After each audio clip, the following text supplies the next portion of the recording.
Hello guys guys teaching education में आप सभी का स्वागत है। गाइस कैसे हैं आप सभी? उम्मीद करता हूँ अच्छे होंगे।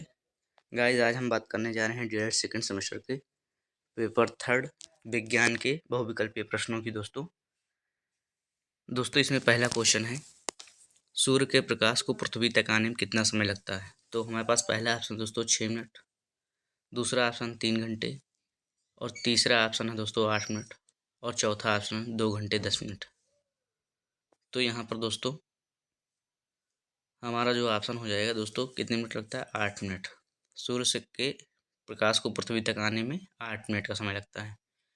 दूसरा क्वेश्चन है, जब पृथ्वी की उपछाया से होकर चंद्रमा गुजरता है, जब पृथ्वी की उपछाया मतलब जो छाया बनती है दोस्तों, जैसे छाया हमेशा अपारदर्शी वस्तु की बनती है, अपारदर्शी वस्तु की, जैसे हम सभी की छाया बनती है। तो जो छाया की उपछाया होती है, जब पृथ्वी की उपछाया से होकर चंद्रमा गुजरता है तब होता है। पहला ऑप्शन है पूर्ण चंद्र ग्रहण, दूसरा ऑप्शन सूर्य ग्रहण, तीसरा ऑप्शन है खंड चंद्र ग्रहण, चौथा ऑप्शन है चौड़ा प्रकाश। तो दोस्तों इसमें जो हमारा ऑप्शन हो जाएगा, क्या हो जाएगा? उपछाया बन रही तो खंड चंद्र ग्रहण हो जाएगा। अगर छाया से गुजरता मतलब उपछाया ना होती छाया तो चंद्र ग्रहण होता। लेकिन खंड खंड का मतलब होता है दोस्तों एक अंश या टुकड़ा। उम्मीद करता हूँ आप सभी समझ पा रहे होंगे दोस्तों। फिर दोस्तों तीसरा क्वेश्चन है कि भारत के पहले अंतरिक्ष यात्री थे। पहला ऑप्शन आर्यभट्ट, दूसरा ऑप्शन राकेश शर्मा, तीसरा ऑप्शन भास्कर, चौथा ऑप्शन सतीश धवन। तो दोस्तों भारत के पहले अंतरिक्ष यात्री थे राकेश शर्मा, दूसरा ऑप्शन हो जाएगा सही। फिर नेक्स्ट स्लाइड चलते हैं दोस्तों, चौथा क्वेश्चन देखते हैं। नासा का मुख्यालय स्थित है। पहला ऑप्शन दोस्तों आंध्र प्रदेश, दूसरा ऑप्शन है बेंगलुरु, तीसरा ऑप्शन है यूरोपीय संघ और चौथा ऑप्शन है वाशिंगटन डीसी।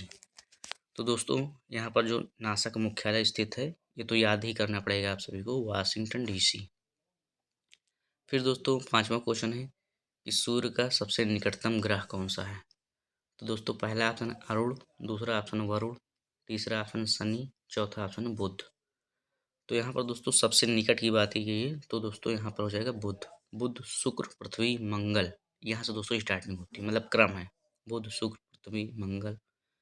फिर दोस्तों आगे भी है। तो छठवां क्वेश्चन है सूर्य का सबसे दूरस्थ ग्रह कौन सा है? ये तो सबसे निकटतम हो गया।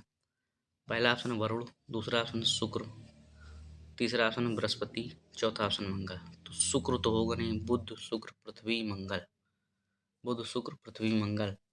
तो यहाँ पर दोस्तों पहला तीसरे ऑप्शन में से कोई होगा, क्योंकि यहाँ पर दोस्तों ये तो नज़दीक में आ जा रहे हैं। यहाँ पर हमारा ऑप्शन हो जाएगा दोस्तों सबसे दूरस्थ वरुण हो जाएगा। फिर दोस्तों नेक्स्ट स्लाइड चलते हैं, सातवां क्वेश्चन देखते हैं दोस्तों। बलुई दोमट मिट्टी में रेत की मात्रा होती है। बलुई दोमट मिट्टी में रेत की मात्रा होती है 60 से 80%, पहला ऑप्शन है। दूसरा ऑप्शन 50 से 60%, तीसरा ऑप्शन 60% से कम, चौथा ऑप्शन है 60% से अधिक।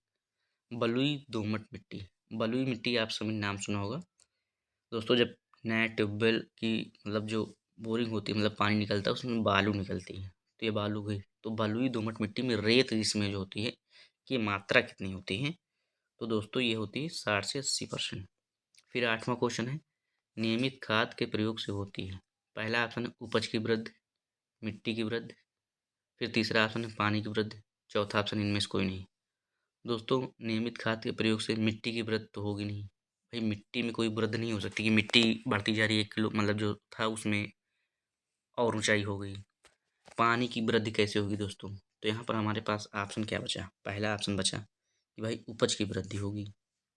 फिर दोस्तों नौवां क्वेश्चन देखते हैं, कंपोस्ट खाद बनाई जाती है। पहला ऑप्शन गोबर से, दूसरा ऑप्शन है कूड़ा कचरा से, तीसरा ऑप्शन है आ एवं बा दोनों से और चौथा ऑप्शन इनमें से कोई नहीं। तो यहाँ पर जो हमारा ऑप्शन हो जाएगा दोस्तों, कंपोस्ट खाद जो बनाई जाती है दोस्तों गोबर से भी और कूड़ा कचरा से भी, तीसरा ऑप्शन हमारा हो जाएगा आ एवं बा दोनों। फिर 10वां क्वेश्चन है कि नाइट्रोजन उर्वरक से पौधा बढ़ते हैं। नाइट्रोजन उर्वरक से पौधा बढ़ते हैं। नाइट्रोजन का सिंबल क्या है दोस्तों? प्रतीक क्या है? N2। अति शीघ्र गति से, धीमी गति से, तीसरा ऑप्शन है बढ़ते ही नहीं और चौथा ऑप्शन है इनमें से सभी। तो इनमें से सभी तो ऑप्शन हमारा होगा नहीं। क्यों दोस्तों? क्योंकि यहाँ पर अति शीघ्र गति से बढ़ता है, धीमी गति से, अब यहाँ पर बढ़ता ही नहीं, तो बढ़ता ही नहीं कैसे होगा? तो दोस्तों चौथा ऑप्शन तो कट गया। अब हमारे पास बचे, कभी भी दोस्तों आप सभी को क्वेश्चन क्लियर ना हो मतलब आंसर, तो उसमें दोस्तों ऑप्शन काटना शुरू कर दीजिए आप। तो इससे 90% चांस है कि सही ऑप्शन तक आप पहुंच जाएंगे अगर कोई ऑप्शन नहीं आ रहा। तो यहाँ पर जो हमारा ऑप्शन हो जाएगा बढ़ते ही नहीं तो होगा नहीं। अब धीमी गति से भी नहीं बढ़ते हैं दोस्तों, यहाँ पर अतिशीघ्र हो जाएगा, पहला ऑप्शन हो जाएगा। फिर अगला क्वेश्चन 11 नंबर है, कीटनाशक दवाओं के प्रयोग से वृद्धि होती है। कीटनाशक दवाओं के प्रयोग से वृद्धि होती है रोगाणु प्रतिरोध में, कीड़े मकोड़े में, इल्लियों में, चौथा ऑप्शन इनमें से कोई नहीं। तो कीटनाशक दवाओं के प्रयोग से जो वृद्धि होगी भाई, कीड़े मकोड़े कैसे हो जाएगा? अगर कीड़े मकोड़े में वृद्धि होगी तो मतलब क्या दोस्तों? तो इनमें से कोई नहीं, ये भी हो गया। अब दोस्तों ये इल्लियों में भी नहीं दोस्तों, रोग प्रतिरोध में, रोगाणु प्रतिरोध में मतलब रोगों से लड़ने की क्षमता में वृद्धि होती है दोस्तों, कीटनाशक दवाओं के प्रयोग से वृद्धि होती है। तो यहाँ पर हमारा कौन सा ऑप्शन हो जाएगा? पहला। फिर दोस्तों नेक्स्ट स्लाइड चलते हैं, 12 नंबर क्वेश्चन देखते हैं। 12 नंबर क्वेश्चन है कि खरीफ की फसल है। पहला ऑप्शन गेहूँ, दूसरा ऑप्शन मटर, तीसरा ऑप्शन चना, चौथा ऑप्शन धान। दोस्तों फसल 3 प्रकार की मुख्यतः आपकी उसमें दी गई, रबी, खरीफ, जायद। अब यहाँ पर खरीफ की फसल की जा रही बात। रबी की फसल में दोस्तों गेहूँ, मटर, चना, सरसों, अलसी ये सब आता है। और इसका जो मतलब टाइम पीरियड होता है मीन्स रबी की फसल का, ये होता है दोस्तों सितंबर से या अक्टूबर से मान लीजिए, ये क्या कहते हैं, मार्च अप्रैल। जैसे अब गेहूँ मान लीजिए दोस्तों, यहाँ पर दोस्तों 1 मिनट, ये सितंबर नहीं अक्टूबर से आप मान लीजिए, इसमें मानना क्या है दोस्तों, फिक्स है अक्टूबर से मार्च अप्रैल। तो रबी की फसल और खरीफ की फसल दोस्तों, ये जो अपने यहाँ बोला जाता है आषाढ़ की फसल, मीन्स क्या होता है इसमें, जैसे धान है, इस तरह की फसल आती है दोस्तों इसमें। तो यहाँ पर 3 ऑप्शन तो हमारे, जैसे गेहूँ है, मटर है, चना है, धान है। तो ये जो तीनों ऑप्शन पहले गए मैंने बताया दोस्तों, ये रबी की फसल के उदाहरण है। और जो हमारा चौथा ऑप्शन है धान, ये किसकी फसल का उदाहरण है? खरीफ की फसल का, खरीफ की फसल का। तो दोस्तों चौथा ऑप्शन हमारा सही हो जाएगा। फिर 13 नंबर क्वेश्चन है कि हैरो खेत से क्या निकालने का काम आता है। पहला ऑप्शन है खरपतवार, दूसरा ऑप्शन मिट्टी, तीसरा ऑप्शन पानी, चौथा ऑप्शन उपरोक्त सभी। अब यहाँ पर उपरोक्त सभी कट गया क्योंकि दोस्तों पानी कैसे निकालते हैं हम लोग, हैरो थोड़ी निकालते हैं, मिट्टी भी निकाली नहीं जाती। तो यहाँ पर क्या निकाला जाता है? खरपतवार। यहाँ पर पहला ऑप्शन हो जाएगा, कॉमन सेंस से भी आ जाएगा दोस्तों। फिर 14 नंबर क्वेश्चन है कि डिबलर से बुआई नहीं होती है।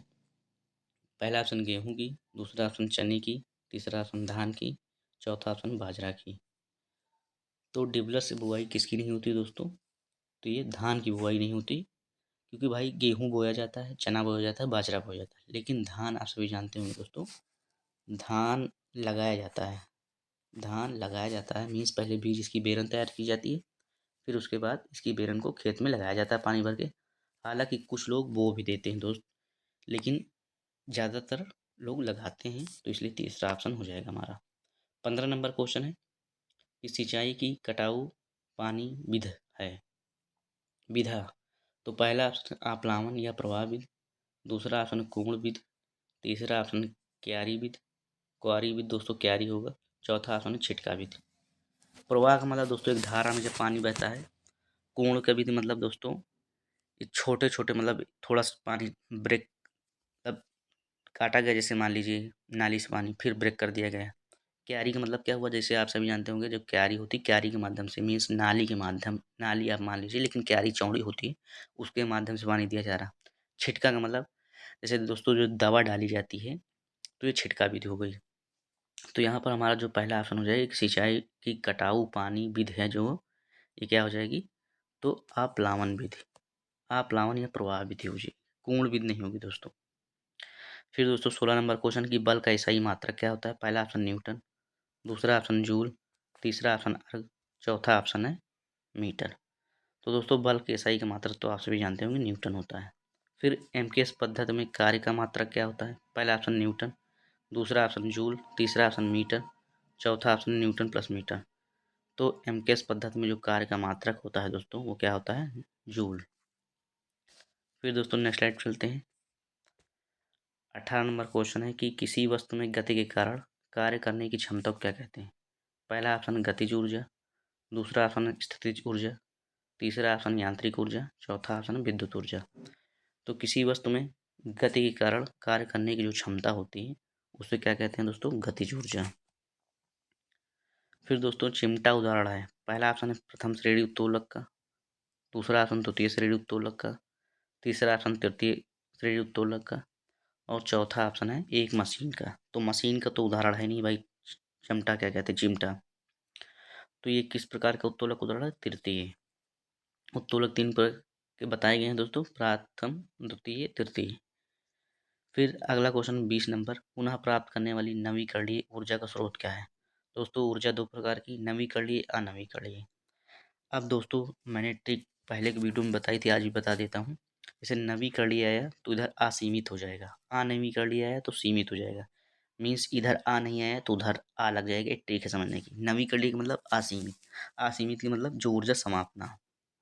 नवीकरणीय का मतलब असीमित, अनवीकरणीय का मतलब सीमित। आ इधर लग गया तो उधर सीमित हो जाएगा, आ हट जाएगा।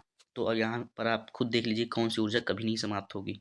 पहला ऑप्शन ज्वार भाटा की ऊर्जा, दूसरा ऑप्शन प्राकृतिक गैस, तीसरा ऑप्शन कोयला, चौथा ऑप्शन पेट्रोलियम।